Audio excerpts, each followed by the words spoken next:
agora nós vamos falar de Setembro Amarelo. Nós temos Outubro Rosa, né? E os meses todos estão com cores para lembrar sempre um tipo de doença, alguma coisa que a gente faz uma campanha para melhorar as condições de saúde das pessoas. E agora vamos falar do Setembro Amarelo. Está aqui conosco a Sandra Aline de Souza, terapeuta ocupacional, que vai conversar conosco e falar por que Setembro Amarelo, Sandra? Boa tarde. Sim, boa tarde, Milene. Boa tarde. Gente, é um assunto que a gente não pode cansar de falar, né? Sobre o Setembro Amarelo, sobre o suicídio, né? O autoextermínio, né? Uma coisa muito triste, né, assim, que acontece. Porque o Setembro Amarelo, em 94, um rapaz nos Estados Unidos se suicidou, né? E ele tinha um Mustang amarelo e ele deixou uma carta para os pais, pedindo para os pais não se sentirem culpados, mas fez um pedido especial para os pais distribuírem cartões amarelos para as pessoas em símbolo de valorização da vida, sabe? Em alerta para essa questão do suicídio. Desde então, começou a campanha nos Estados Unidos e foi para o mundo inteiro através da Organização Mundial de Saúde, né? E é isso. E a cor amarela é isso. Pois é, Sandra, eu conheci uma família, né? Que dois filhos, né? Suicidaram. E o pai era muito exigente com os filhos. Um dia ele conversou comigo, o pai conversou comigo e falou assim, eu não sei porque meus filhos foram embora assim tão drasticamente. E eu não posso saber, ele sempre foi muito duro com os filhos, né? Mas nunca teve aquela oportunidade. Era um sujeito popular, que conversava com todo mundo, se elegeu politicamente, etc e tal, mas não conversava com os filhos, né? Não queria saber com o filho, o que o filho tinha, né? O carinho, aquele abraço do pai, o abraço do pai e da mãe, que às vezes isso resolve, ajuda, né? Isso, a gente costuma falar assim, que o suicídio, ele é uma coisa tão específica, e o suicídio ele é muito silencioso, né? Nem sempre as pessoas estão demonstrando aquela tristeza profunda, né? A gente vê muito comum falar, nossa, mas fulano era tão alegre, né? Ele nem parecia triste. O silêncio do suicídio é o que está muito em questão, sabe, assim? Na última década, aumentou em 43% no Brasil o índice de suicídio, né? É uma coisa silenciosa que acontece com as pessoas e nem sempre a pessoa está com depressão ou com tristeza profunda. O suicídio, ele pode ser causado por um gatilho até na saúde mental, sabe? Então, assim, de repente a pessoa está bem e tudo e tal, mas ela já está com aquele pensamento de a vida está muito ruim, está tudo muito ruim, né? Vários motivos, né? A gente tem, pelos estudos, as estatísticas, né? Quer dizer, tem doenças mentais que levam ao suicídio, né? Que é a depressão, outros problemas, outros fatores, né? Os problemas financeiros, algumas profissões, né? A gente tem visto que teve um estudo do blog Mackenzie que mostrou que, por exemplo, tem profissões que estão no topo de pessoas que cometem suicídio. Por quê? São profissões que trabalham com o sofrimento humano, né? São profissões que pesam muito a pressão naquelas pessoas, né? Em primeiro lugar no Brasil estão os policiais da segurança pública, né? Índice de suicídio. Segundo lugar, o pessoal da saúde pública, né? Da saúde privada. Lidar com o sofrimento humano também causa muito sofrimento para quem lida, né? Um outro levantamento que eu fiquei abismado de saber foi no campo, né? Sim. Na roça. Na roça. Né? Principalmente aqueles que trabalham com esses produtos que são jogados na agricultura. Sim, né? com os agrotóxicos. Os agrotóxicos, né? O que acontece? Assim, o suicídio também... o suicídio ele é muito bem da saúde mental da pessoa, né? Então, às vezes, pessoas passam por doenças. O que acontece com os agrotóxicos? Eles causam muitas doenças, principalmente nas pessoas da roça. E essas doenças, câncer, elas causam depressões nas pessoas, tristezas profundas. E as pessoas não veem saída, né? Não veem solução na vida, ficam muito tristes. Então, aumentou o índice de suicídio. Aumentou também no pós-pandemia, né? A pandemia, ao mesmo tempo que ela trouxe união entre as pessoas, né? Empatia de se colocar no lugar do outro, ela trouxe também o individualismo, a individualidade, né? Todo mundo aprendeu a viver sozinho, não precisar tanto mais do outro.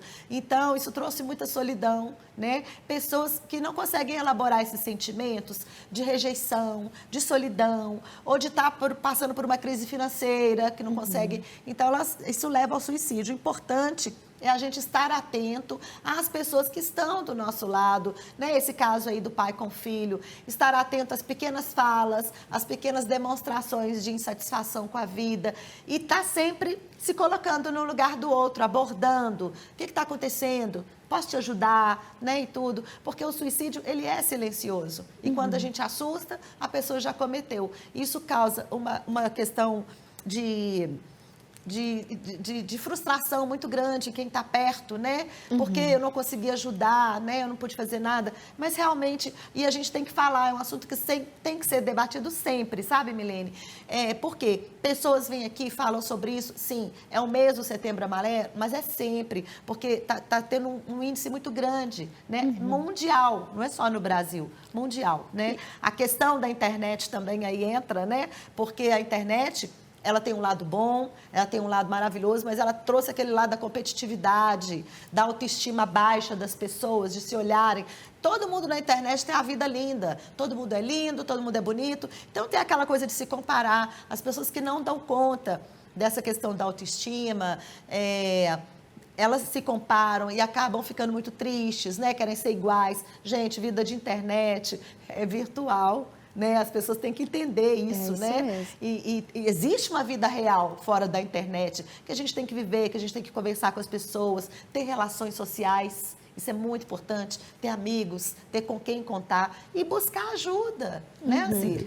Normalmente você tem que pensar, né? Eu sempre falo com as pessoas assim, olha, a pessoa está muito triste, está revoltada com alguma coisa, e que a revolta pode chegar nisso, né?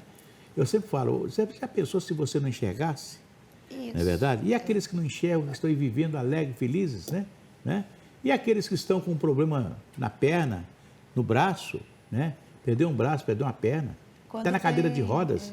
Muitos estão julgando, praticando esporte na cadeira de rodas, não é verdade? E você, Deus te deu pernas, braço, olhos, beleza, você tem tudo. Deus te deu 99,9%, né? 1% só depende de você. E nesse 1% você vai querer sair fora da vida, né? Não é verdade, né? Eu estive com um grupo, uma vez, no Hospital Galba Veloso, quando era um hospital psiquiátrico, eu fiquei com um grupo de mulheres lá na ala feminina, tratando, né, dentro da terapia ocupacional. E o que a gente via no grupo, na maioria das mulheres já tinham tentado suicídio, né? São questões psiquiátricas, são as mulheres que estão ali porque sofreram abuso uma vida inteira, né? Vários motivos. E aí, quando você forma um grupo, as pessoas têm muita vergonha de falar que já tentaram suicídio. Ainda existe um tabu muito grande nesse assunto, né? O que já pensaram nisso. E nesse grupo de mulheres, quando a gente abordou essa questão, a gente viu uma coisa muito interessante, que essas mulheres, sempre uma falava assim para a outra, mas o meu problema é muito maior do que o seu. Então, assim, a gente tem que tomar muito cuidado também para não diminuir a dor do outro. Sim. A dor de cada um é a dor de cada um, né? Ela é tão grande, a sua é tão grande quanto a minha. Então, assim, o que acontece no suicídio, gente? A gente começou a perceber nesse grupo de mulheres e fomos buscar outros estudos sobre isso, e a gente descobriu que a pessoa que tenta suicídio, ela não quer tirar a vida, ela quer tirar aquela dor, aquela angústia, aquela coisa que está machucando ela. Por isso que é muito comum a gente falar assim, mas fulano tentou suicídio dessa forma, ele sentiu muita dor, como que ele teve coragem? Ele teve coragem porque a dor mental, a dor sentimental que ele estava sentindo era muito maior do que qualquer dor física. Então, na verdade, quando a gente fala em suicídio, a gente fala da dor, de tratar a dor, né? O girassol amarelo é o símbolo do suicídio. Por quê? Por que a Organização Mundial de Saúde escolheu esta flor? O girassol amarelo, quando ele não encontra luz, ele vira um para o outro. Ele busca a luz no próximo, nele mesmo, né, no semelhante. Então, é isso que a gente busca no tratamento, né, em grupo. As pessoas trocarem essas vivências, essas experiências e poderem se ajudar, se autoajudar, né?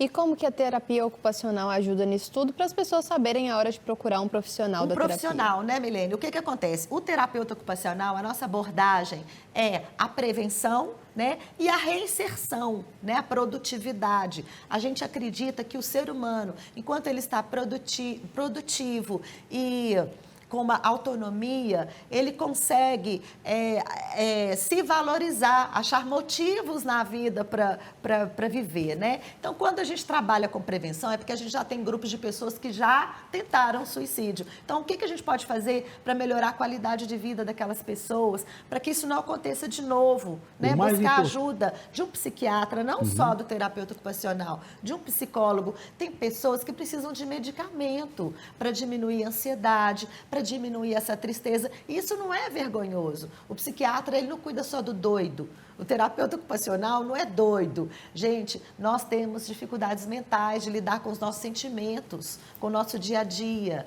Então, tem gente que se entrega, não quero fazer mais nada, quero ficar ali na cama, não quero sair de casa. A idade contribui muito para isso. Nós temos uma grande alta de suicídio com as pessoas com mais de 70 anos. A solidão vem junto, né? O abandono, a rejeição. Então, a terapia ocupacional, através de atividades ocupacionais, a gente busca na história de cada um o que foi que construiu aquela história produtiva atrás, o que a família trouxe naquilo ali, o que a pessoa gostava de fazer, e a gente tenta reinserir isso na vida de uma pessoa, aumentando a autoestima, melhorando. Principalmente quando você pode fazer um elogio a uma pessoa, né? Um cara que está fazendo um serviço qualquer, mas que beleza, você está fazendo bonito. Aumenta a autoestima da pessoa. Autoestima. Deixa o seu endereço, por favor. Nós temos atendimento domiciliares, né? Consultório 99440-3008. E o Instagram é sandra.souza, com Z. Tem arroba antes? 58511. Arroba sandra.souza. .58511. Isso aí, um abraço a você.